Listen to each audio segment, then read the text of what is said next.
अब आप मुफ्त की जुबानी सुनते रहेंगे। जो दिखता है उसको सुनाता हूं, जो नहीं दिखता उसको देखता हूं।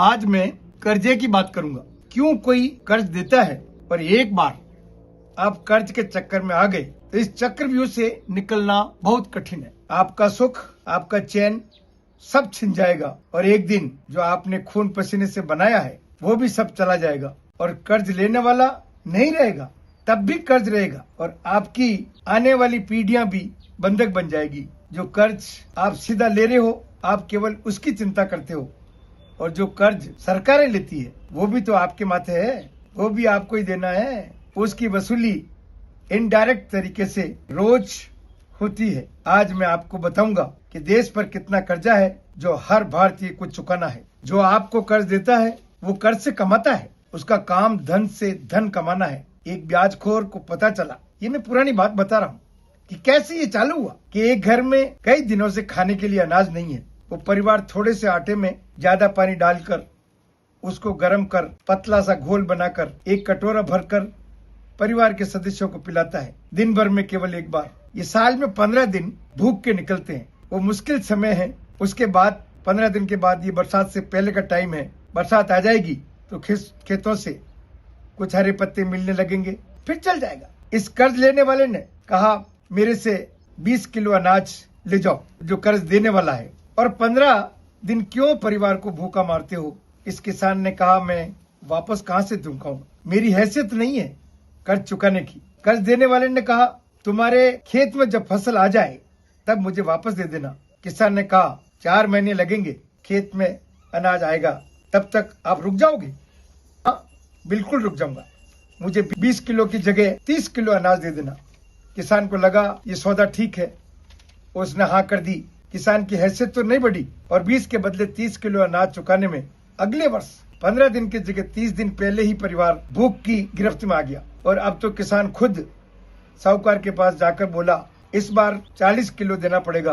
साहूकार ने तुरंत 40 दे दिया और बोला अब 40 का 60 चुकाना है। किसान की भूख के दिन बढ़ते गए और कर्ज भी बढ़ता गया। आज आपको पता है दिसंबर 2025 तक भारत पर कुल कर्ज 746 बिलियन डॉलर था। रुपए में समझो तो 68 लाख करोड़ रुपया बनता है। भारत में जन्म लेने वाले हर नागरिक पर 45,000 का कर्ज आता है। आपको लगता होगा हमने तो लिया नहीं है, जिसने लिया है वो देता रहेगा।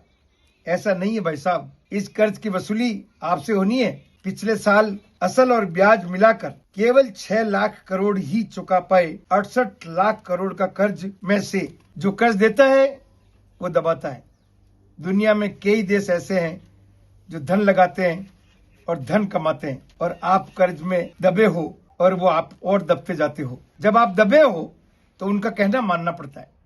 जो कर्ज देता है वो जो सामान बेचता चाहता है वो चाहे मतलब का हो या नहीं हो, जो देश दबा हुआ है उसको खरीदना ही पड़ता है। कई बार तो ये तोप, बंदूक, टैंक, युद्ध के पोत, जहाज, हवाई जहाज, मिसाइल कुछ भी बेच देते हैं। आपको भी देते हैं, पड़ोस में भी देते हैं। उसको कहते हैं इससे खतरा है, आपको कहते हैं उससे खतरा है, और ये इनका कारखाना चलता रहता है। आपके यहाँ खेलते हैं। आपको पता है यूनियन कार्बाइड की कंपनी अमेरिका से आई और हमारे देश में उसने जहर का कारखाना खोल दिया। वो अपने देश में नहीं खोलेंगे, हमारे देश में खोला।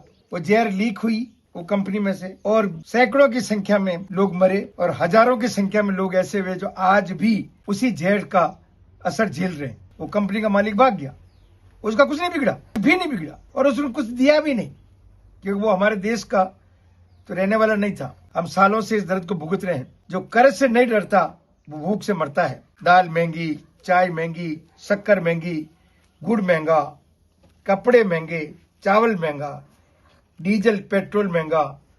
ये महंगाई ही इस कर्ज को नहीं चुका पाएगी।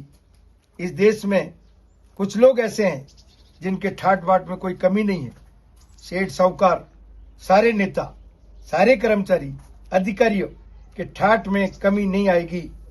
कमी आएगी मनरेगा में। ये मनरेगा को इतना मुश्किल कर देंगे कि आप 125 दिन ले ही नहीं पाओगे। कर्ज वालों को कर्ज नहीं चुकेगा तो वो दबाव बनाएंगे कि ये बकवास है, इसमें करप्शन है, इसको बंद करो। क्यों कि यदि सरकार सच में 125 दिन साल में काम देना चाहे तो कम से कम 2,30,000 करोड़ का बजट डालना पड़ेगा। राज्यों का 40% अलग से है। जितने अमीर देश हैं वही हमें कर्ज देते हैं, America, Japan, England, France, Germany और कई हैं।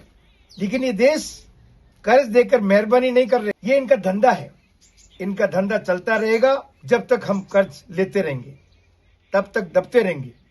जैसा अमीर देश आदेश देंगे वैसा मानना ही पड़ेगा। देने वाले देश कह देंगे कि ये क्यों चलाया, ये क्यों चलाते हो, इसको बंद करो। कमी आएगी हमारे में। वो कहेंगे बुढ़ापे की पेंशन में लोग इतना मुश्किल कर देंगे लेना, सरकार इतना मुश्किल कर देगी कि आप ले ही नहीं पाओगे। आज से 14 साल पहले ये इनकम का क्राइटेरिया तय किया था। अब महंगाई कितनी बढ़ गई। आप एमएलए सांसद की इनकम नहीं पूछते, वो पहले से ही करोड़पति है और भरपूर पेंशन लेते हैं। एक हाथ से देते हैं, एक हाथ से लेते हैं। जनता से लेते हैं महंगाई बढ़ाकर, कंपनियों से लेते हैं चंदे के नाम से। चंदा मिल जाए तो धंधा देते हैं। इनको चंदा दो तो ये कुछ भी दे देते हैं जो कि नहीं देना चाहिए। मार्च 2024 में गुजरात के जामनगर में अनंत अंबानी की शादी के से पहले की जो पार्टी थी उसमें भारतीय वायुसेना के प्रतिबंधित जामनगर हवाई अड्डे पर हवाई यातायात का प्रबंधन किया गया, जिसमें 600 से अधिक उड़ानों को संभाला गया और ये निजी जेट विमानों को तकनीकी क्षेत्र का उपयोग करने की अनुमति दी गई, जो कि प्रतिबंधित है। वो क्षेत्र प्रतिबंधित है, वो नहीं कर सकते। तो आपको समझ में आया है हम कैसे दबते हैं। जिसकी खाते हैं उसकी बजाते हैं। तो आप समझना, सोचना कि कर्जा हमें किस तरह से मानसिक गुलाम बना लेता है। तो आप इसका जरूर ध्यान रखना। नहीं तो आप ऐसे में सोचना कि देश का कर्जा है, ना ना, हर व्यक्ति को देना है, सबको चुकाना पड़ेगा। और वो आप रोज चुका रहे हो, डायरेक्ट नहीं इनडायरेक्ट तरीके से चुका रहे हो। आप समझ गए होंगे। अगली बार फिर मिलेंगे। आप सुनते रहना, समझते रहना और आगे से आगे पहुंचाते रहना। मैं चाहता हूं कि सुनने वाले भी मुंहफट हो।